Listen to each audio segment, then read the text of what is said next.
Le 27 mars 1996, les cinémas français accueillent un film particulier en tout point.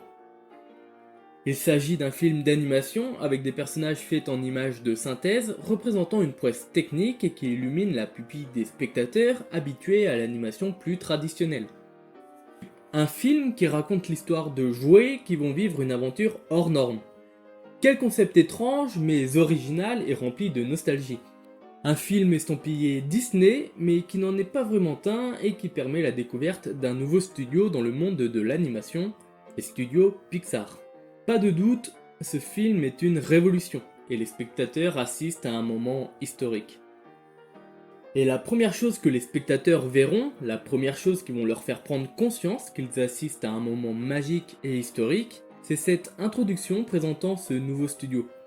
Une introduction décalée et marquante, une introduction montrant déjà un aperçu de ces images de synthèse, une introduction qui est aujourd'hui un classique et qui nous fait saliver quand on la voit, en sachant que le film qui va la suivre est un film qui va être de haute qualité. Cette intro, vous l'aurez sans doute deviné, c'est la fameuse lampe qui sautille afin de remplacer le i de Pixar.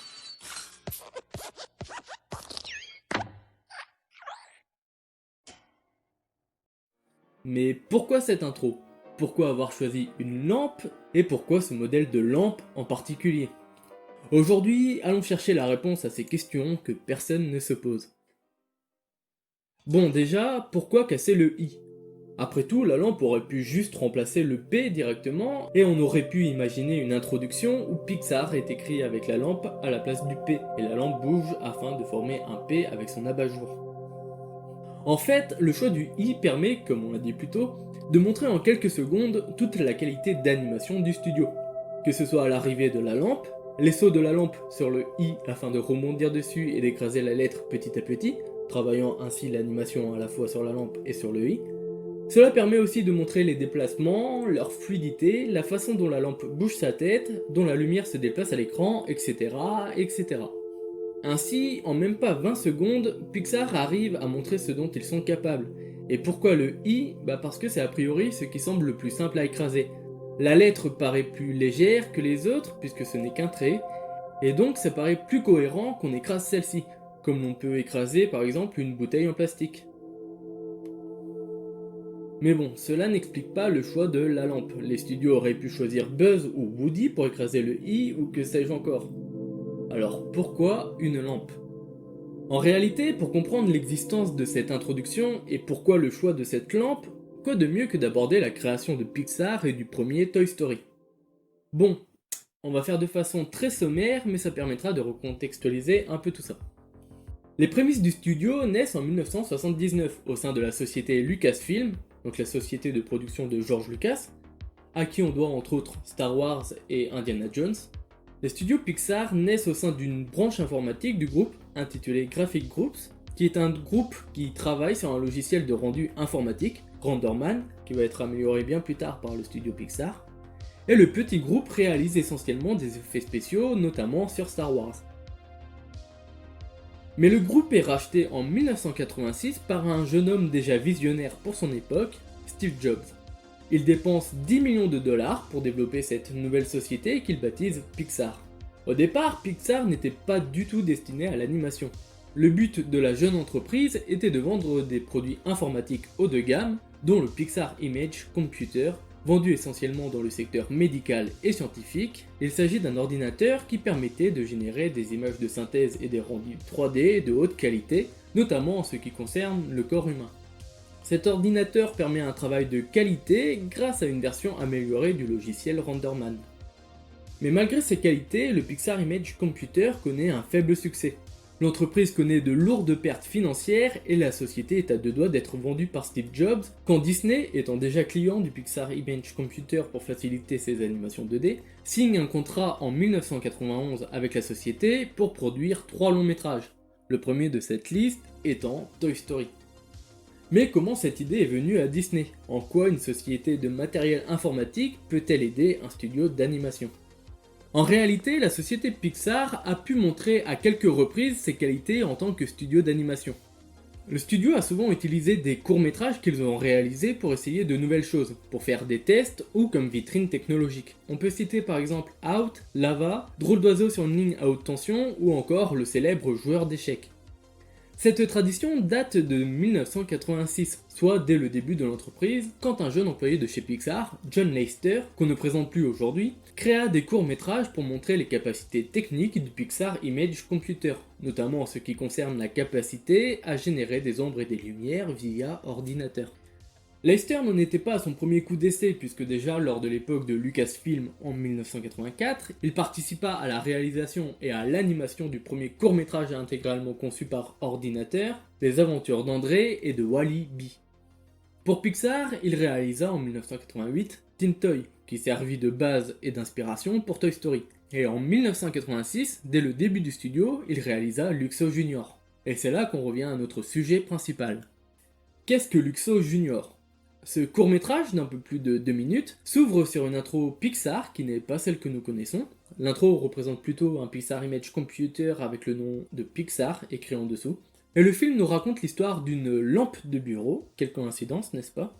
Une lampe de bureau allumée devant laquelle arrive une balle, elle aussi plus que connue de nos jours. La lampe regarde alors la balle et joue avec. Elle envoie la balle au loin et elle revient en traversant l'écran.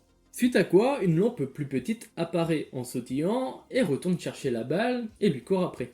Il s'agit de Luxo Junior qui va alors sautiller sur la balle qui, sous le poids de la lampe, va se dégonfler et va devenir tout aplati. Ouais, comme lors de l'introduction, et cela apporte une réponse plus précise à pourquoi la lampe sautille sur le i. Mais bon, je n'allais pas vous spoiler toute la vidéo dès le début. Attristé, Luxo Junior repart et trouve une nouvelle balle avec laquelle jouer. À la fin, la grande lampe regarde le spectateur et est complètement dépitée. Ça vous rappelle encore quelque chose, non ? Notons également les petits bruits des lampes qui nous sont encore une fois étrangement familiers.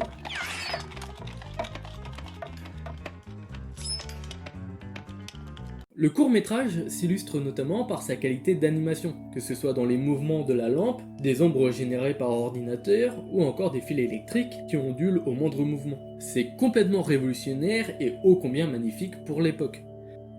L'animation est diffusée pour la toute première fois en 1986 au SIGGRAPH, un séminaire américain ayant pour thème l'infographie et les avancées technologiques dans ce domaine.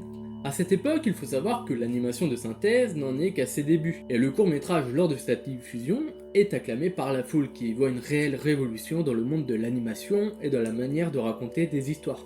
Le court-métrage est même nommé aux Oscars dans la catégorie meilleur court-métrage d'animation, et c'est la première fois qu'un court-métrage en image de synthèse est nommé dans cette catégorie, et ce n'est pas rien. Avec cette lampe, Lasseter marque la naissance de la société Pixar comme une société révolutionnaire vendant un produit de haute technologie, mais aussi une société qui devient un studio d'animation à ses heures perdues, remportant des Oscars, mais surtout révolutionnant à tout jamais les méthodes d'animation dans la sphère multimédia. Alors quand le studio est sauvé de la faillite grâce à Disney, quoi de mieux pour les représenter que Luxo Junior, qui symbolise la naissance de la société et ce qui l'a amené à ce contrat qui sauve le studio en faillite. Un studio qui renaît non pas comme un phénix, mais comme une lampe à laquelle on change une ampoule. Un studio qui renaît grâce à sa capacité à gérer l'animation 3D et les effets d'ombre et de lumière générés directement par ordinateur, présentant ainsi une révolution technique qu'une lampe, créatrice à la fois d'ombre et de lumière, symbolise à la perfection. Un effet d'ombre et de lumière qu'on retrouve tout au long de l'introduction Pixar d'ailleurs, renforçant le fait que l'introduction donne un avant-goût au spectateur en disant « Vous voyez, ça dure 30 secondes et c'est déjà incroyable, alors imaginez-vous ça pendant 90 minutes. » Et pourquoi ce modèle de lampe précisément ? Bon là c'est vraiment pour l'anecdote car on s'en fout un peu, mais bon, ce n'est pas à négliger puisque la lampe est devenue la lampe la plus connue au monde. Rien à voir avec une lampe Ikea. La lampe utilisée est une lampe de travail classique qu'utilisent les ingénieurs ou les architectes la plupart du temps.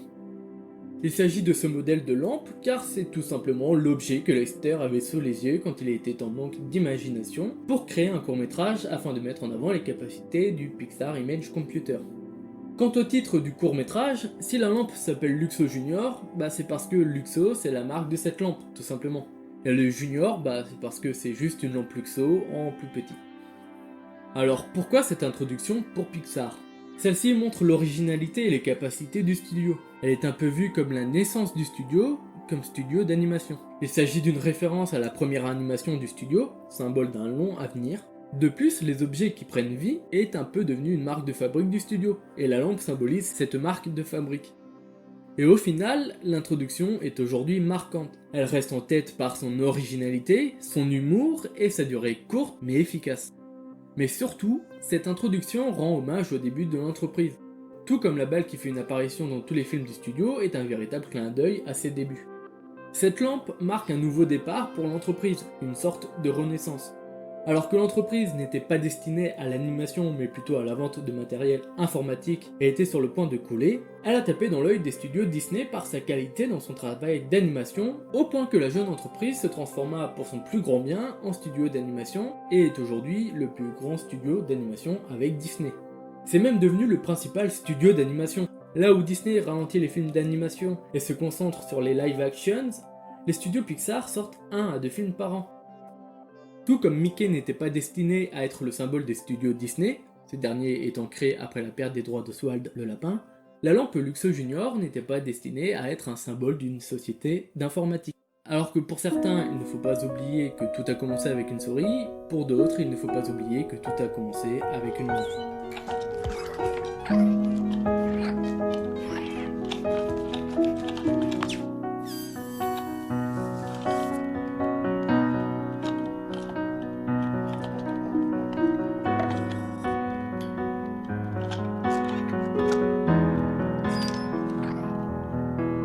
Merci d'avoir regardé cette vidéo, si elle vous a plu n'hésitez pas à la partager et à la liker, et n'oubliez pas de vous abonner pour ne pas louper mes prochaines vidéos. Quant à moi je vous dis à très bientôt.